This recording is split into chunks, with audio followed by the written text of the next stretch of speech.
질문 드리겠습니다. 우리나라 2차 전지 산업에 대해서 국제적인 경쟁력을 유지하기 위해서는 주 52시간을 예외 적용을 해야 한다는 목소리가 나오고 있습니다. 육생량에 대해서는 이제는 대한민국이 조금씩 벗어나서 정신적인 것을 추구해야 된다는 그런 의미로 공부를 많이 하고 있는데, 이 시각에 대해서는 어떻게 풀어야 되는지 질문을 올립니다. 네, 감사합니다. 뭐든지 그래요.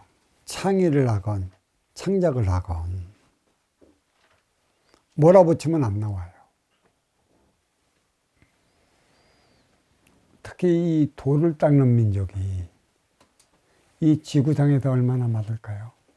기도를 하면서 살아가는 민족은 거의 대다수예요. 돌을 닦는 민족은 동북아 상권에만 있을 거예요. 아마. 무엇을 찾기 위한 것에 있을까요? 길을 찾기 위한 것에 있는 것이죠. 간단해요. 어떤 길? 천지대자연의 품으로 갈 수 있는 그 길. 그게 인생길이고, 이 인생길이 진리예요. 지금까지 육생을 살아놓고 인생을 살았다고 헛다리나 긁고 있으니 우리가 우리의 삶의 방향을 제대로 잡고나 나갈 수가 있을까요? 이 창의와 창작, 이것은 생산을, 육생의 생산량을 높이기 위해 자꾸 채근거리면 안 돼요. 창의성은 자연스러운 가운데 그 창의성이 발휘가 된다는 얘기죠. 공부도 그렇게 해야 되는 것이에요. 돌을 닦는다. 누구를 만나느냐는 얘기예요. 네가 앉아서 좌선하는 그러한 스승을 만났다면 앉아서 자선이나 할 것이고, 이상한 기공이나 해대는 그러한 스승을 만났다면 기공이나 해대며 공부를 할 것이에요. 근데 그게 기공도 방편이고 앉아서 자선도 방편이라는 얘기예요. 근데 방편은 뭐예요? 그 틀에 갇혔다는 얘기예요. 그 틀, 그 옥에서 벗어나질 못해.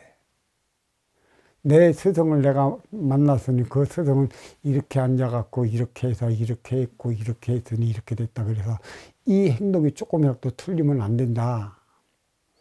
그래서 스스로가 그 옥에 더 갇혀져 버려. 기공을 하는 스승을 만났다. 그러면 기공의 하나의 손동작, 발동작, 발가락, 손가락에 그 숨 쉬는 것까지도 그 똑같이 잘 따라 하려고 막 애를 써요. 그것도 옥에 빠진 거예요. 자기의 창의력이라든가 자기의 창작은 안 나와요. 거기에 묶여 있어. 네가 아무리 잘 돼도 그것을 창시한 창시자 그 밑에 받기는 안 돼. 스스로가 옥에 빠져서 생활하는데 그 이상의 것을 어떻게 벗어날 수 있을까? 다 집어 던져라. 자연 속에 너를 맡겨놔라. 자연 속에 너를 맡겨놨는데 그대가 하루를 어떻게 생활을 할 거야? 공부가 뭔지도 모르면서 빈들빈들 놀고 있으면은 주위에서 열심히 농사도 짓고 일도 다니고 뭐 하루 일에 최선을 다하는 그런 일가 없는데 내가 조바심이 생겨. 나도 저렇게 살아야 되는 게 아닌가. 그러면 하다 공부를 못해. 자기 셈법, 자기 합리화주의에 빠져. 물론 근기도 없는 것도 있지. 이런 것을 진정으로 다 놓고 공부한 그런 스승이 있을 때 이제는 그 어디에도 구애받지 않은 그 옥에서 벗어날 수 있다는 것이지. 자기의 관념, 그 관이라는 그 옥, 자기의 식이라는 그 옥,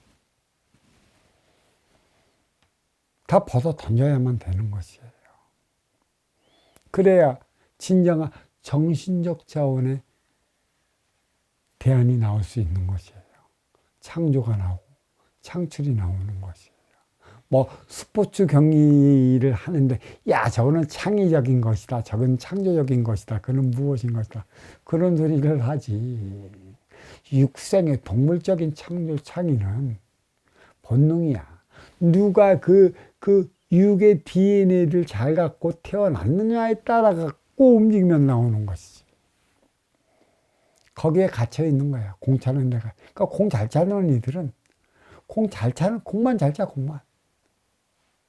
뭐를 또 잘 찰까? 하는 거 없어.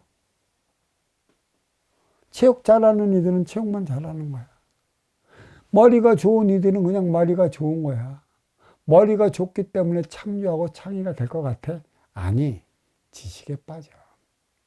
외우는 거 잘하는 이들이 뭐 글도 잘 쓰고 아니 그냥 외우는 것만 잘한대도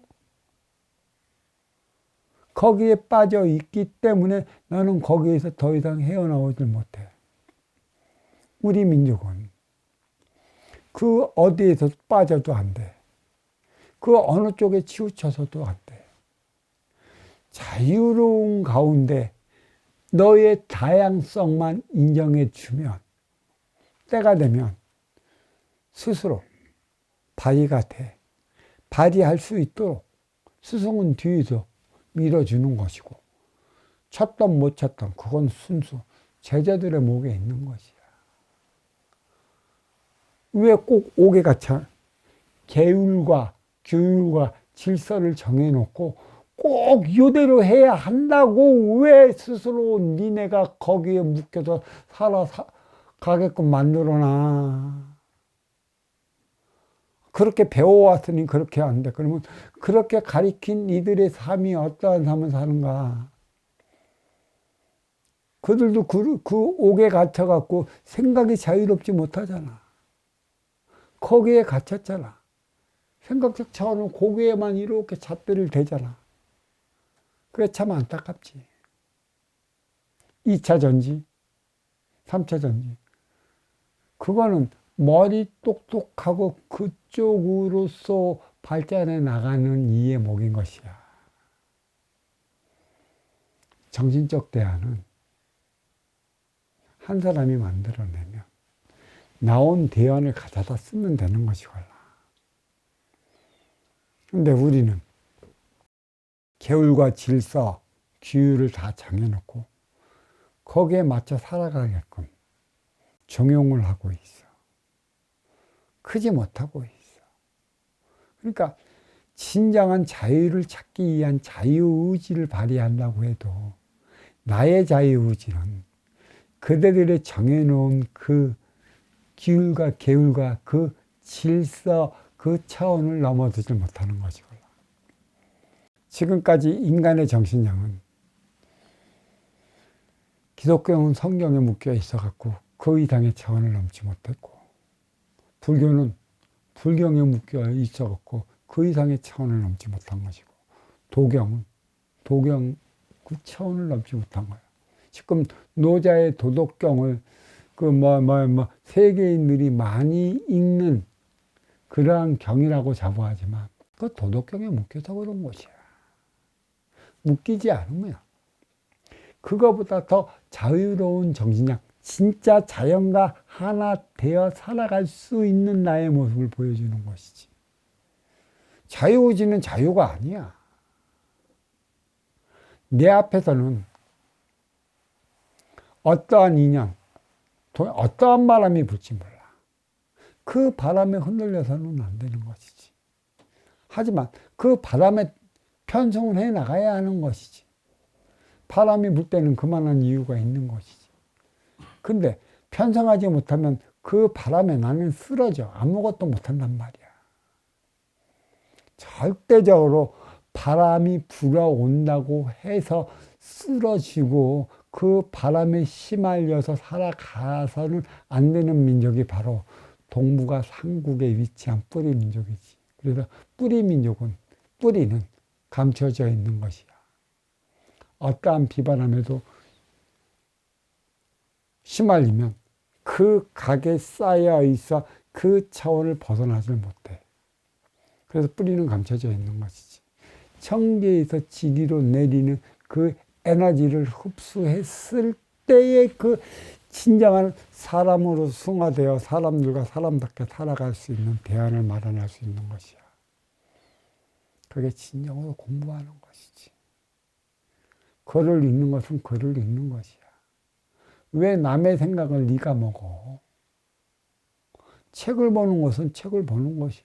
남의 생각으로 적어놓은 책을 왜 네가 먹고 그게 맞는 것인 것 마냥 거기에 모든 진리가 숨어져 있는 것 마냥 그 놀이쳐. 그러니까 거기에 묶여져 있기 때문에 그대는 그 차원의 그 이상 것을 벗어나지 못하고 있다는 것이지.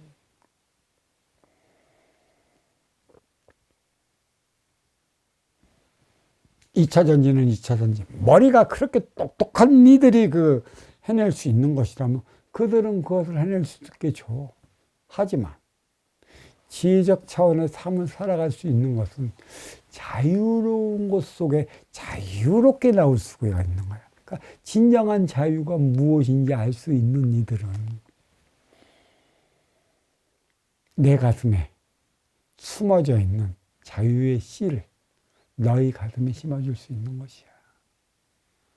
왜 뿌리 민족은, 왜 뿌리는 감춰져 있을까? 어떠한 바람에도 흔들리지 말라고. 그때만이 하늘에서 내리는 그 신선한 기운을 땅이 흡수하면 그 땅에서 흡수한 그 기운을 뿌리가 빨아들이기 위한 것에 있는 것이지. 그게 뿌리 민족이 진짜 그 어떤 것에서도 구애받지 않는 삶을 살아가야 하는 이유가 여기에 있는 것이고, 이것이 진정한 공부다.